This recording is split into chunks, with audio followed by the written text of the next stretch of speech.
All right guys, 2019 Toyota Camry. I originally did a video on this. Don't be afraid to work on this, baby. So we got brake job to do here. So the tools that I'm gonna need only is, I'm using a vice grip so this thing doesn't spin on me, needle nose, and I got me a 14 millimeter, get a deep socket or get something like extension there. And that's a ratchet. This is a 3/8 drive ratchet here. I got one more tool coming. So here's another tool, which is an Allen key for the actuator. Okay, so this Allen key is 5 millimeter. Okay, that's what you're gonna need. I got my impact with me because I like to work a little bit easy. So to begin this job, what you want to do is you want to remove the connector. Okay, I like to use my flathead screwdriver over here. I kind of push down on this tab and I pull out the connector and it comes right off. Let that thing sit there. Make sure you connect this back, because if you don't, you're gonna have a check engine light, you're gonna have a brake light, all kinds of light there. So next step is 2 bolts on this caliper, 14 millimeters, and this thing. Okay, you see how this spin on me? That's why I had my vice grip there ready for me. Okay, I'm gonna loosen this up as much as I can. There you go. I don't want to take out that bolt completely. Do the same thing for this top one here. Make sure you don't damage that line in any way, the brake line. Let me get a good angle there on my tool. There you go. Oh, it's not a good angle yet. You're not gonna be able to put a wrench on that. My wrench wouldn't fit there for some reason. My wrench did not fit there. I think it's just a spacing between the actuator and the spacing between the actuator. So just come this way because it's easier to see from here. Go up a little bit, come down a little bit. So this is what I'm doing here. Same thing in the bottom bolt. I no longer need to hold this, so this bolt should come off. So remember, I did take off my parking brake. I did not put it into service mode. And this caliper here, I just want to show you guys. I'm gonna come back. The caliper is not grabbing the brake. It's free. It's like the brake is off. You're gonna have to put that in the car, an accessory to do that. Turn off the brake, meaning push the button down. It's gonna release this brake. I did recommend rotors to this customer, but he only wants to do brakes, and he's gonna get brakes. That's what he's gonna get. What he asked for, you know. It'd be a good idea to do together, okay? Because you don't want to go back in there to redo the whole job. So if you don't have your parking brake off, this caliper's never gonna come off. It's not gonna even budge like that because the brake is grabbing. A lot of people want to put a screwdriver in there to pry the caliper off. It's not gonna let go, okay? Even right now, it's kind of stiff. But you can remove the actuator and turn it from the back. It will let go. But right now, we got this baby off. So now our next step here is to remove the 2 Allen keys over here. I'm gonna try my luck with my impact. That's why I had my impact. But most of the time, these are stuck in there so hard that they will not budge, okay? Yep. Let me try my luck on this one.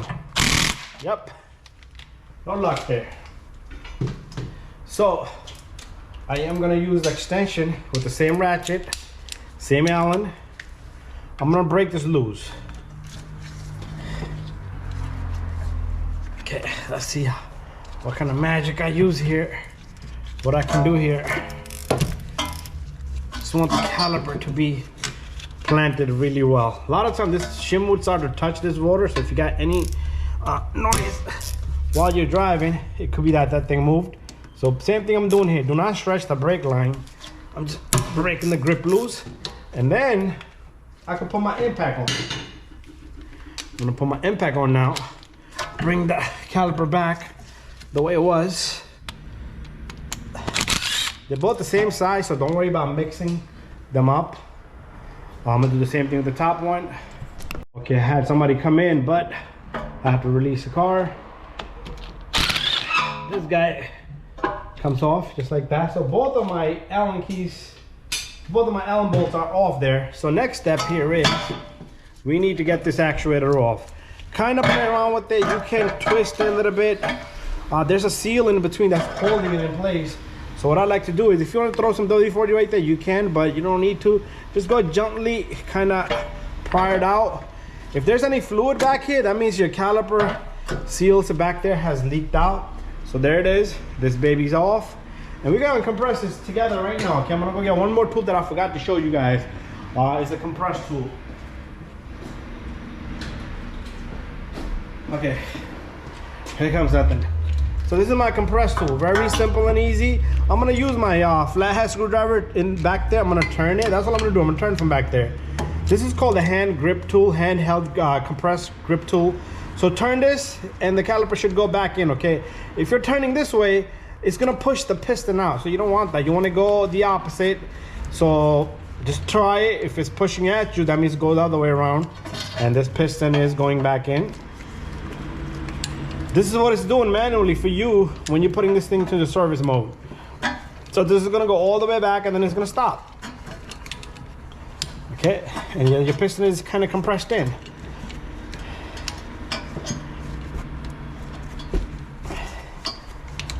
And that's it. Can't go any further than that. This is done deal here. What I'm gonna do right now is, while we at it, while we got the tools ready, you're gonna put this back together, okay, just the way it was, okay? So this is gonna go in there. You can pull a little bit of grease here, it's up to you.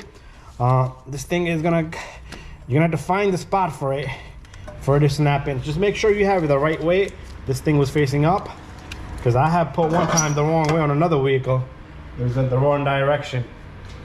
So our Allen screws go in next.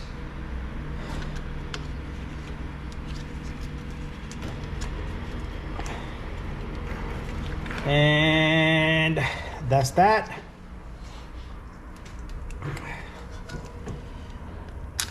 And I'm gonna get this one in next. And then I'm gonna just hit it with my impact. Okay, do it slowly and evenly. Make sure that piston is in there.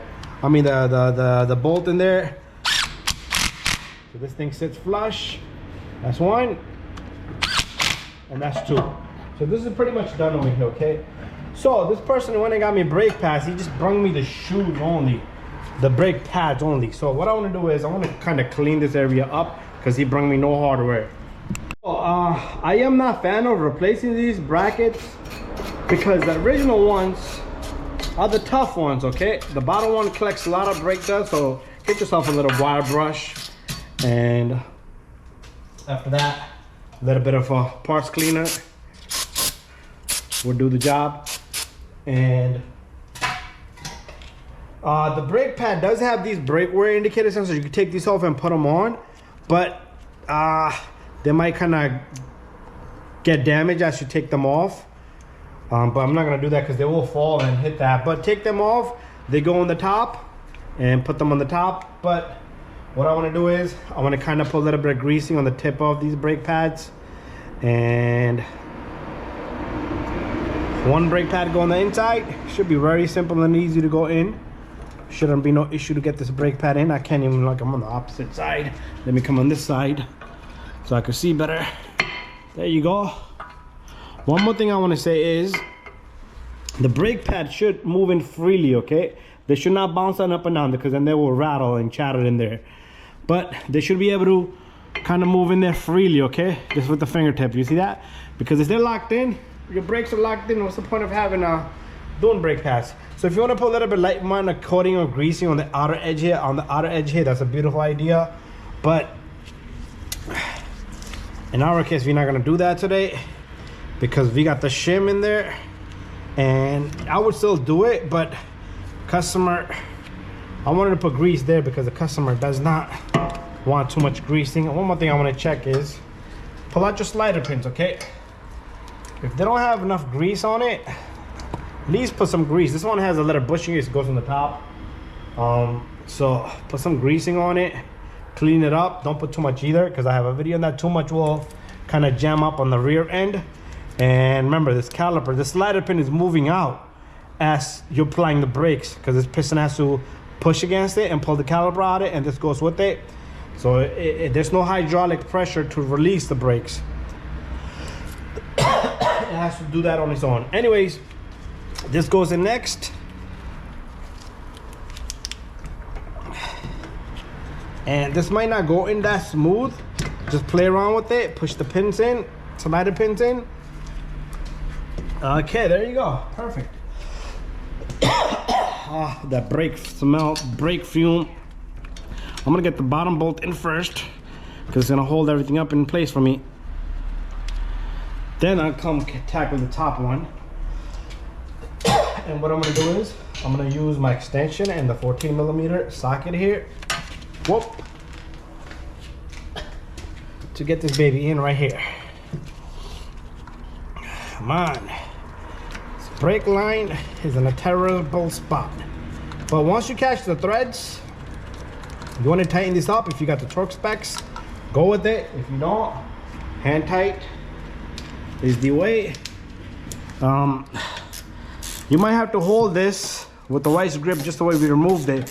But if it holds itself, then you don't need to hold it because sometimes it will lock up. It will do that only on loosening. And there you go. Didn't have to hold it with the vice grip. Be careful with the brake line. Same thing here. We're at the near end here. Last 2 minutes. There you go, nice and tight. Calipers moving nice and freely. Very important step. Double check all your work. Make sure both pads are in. Make sure they're the right direction, because I see people put the backing shield against the rotor. This thing right here has to click. Listen to it. It has to click, okay? It cannot come out, okay? If you don't put that in and you forgot to check both sides, you're gonna have check parking brake issues, all kinds of stuff. After you're done, pump the brake pedal a few times. Then put the key on accessory. Pull that parking brake. It's gonna go zzz. It's gonna make more noise than before because it's gonna have to come a little more farther this time. Turn it off, on and off a few times. After that, start the vehicle up and everything should be good to go. So thank you for watching this video. It's a brake job on 2019 Toyota Camry. Same procedure on 2020, 2021. Thank you for watching. See you guys on the next video. So what you want to do is, before you start the car, this is beautiful here. Let's close the door. You want to pump the brake pedal a few times. It's going to be soft and it's going to get hard. Then you want to put the key on accessory. Just one more time. Everything should light up. You want to pull this button up. I already did it, so I'm just re-showing it. So it's the light's gonna be off. Pull this button up. You're gonna hear both caliper go wee for more longer than normal. Then they're gonna stop. Then shut it off. Put it back on. Start up the vehicle. So no lights, okay? You see that? No lights for parking brakes. We do have the parking brake off, so that parking should go away just like that. Once I have the button off, we should be moving freely. The car should be moving freely and going into drive freely. And there should be, this guy already has he got TPMS light. That's a different story. I got nothing to do with that, and that's gonna cause other stuff too. So this thing is done. I'm gonna take it for test drive, make sure everything's put back together, make sure wheels are tight. That's it. That's the procedure. So this is called a relearn procedure, meaning you bring the actuator back, you bring turning the motor to bring the piston back, retract, let go. That's all you're doing. Thank you for watching my video.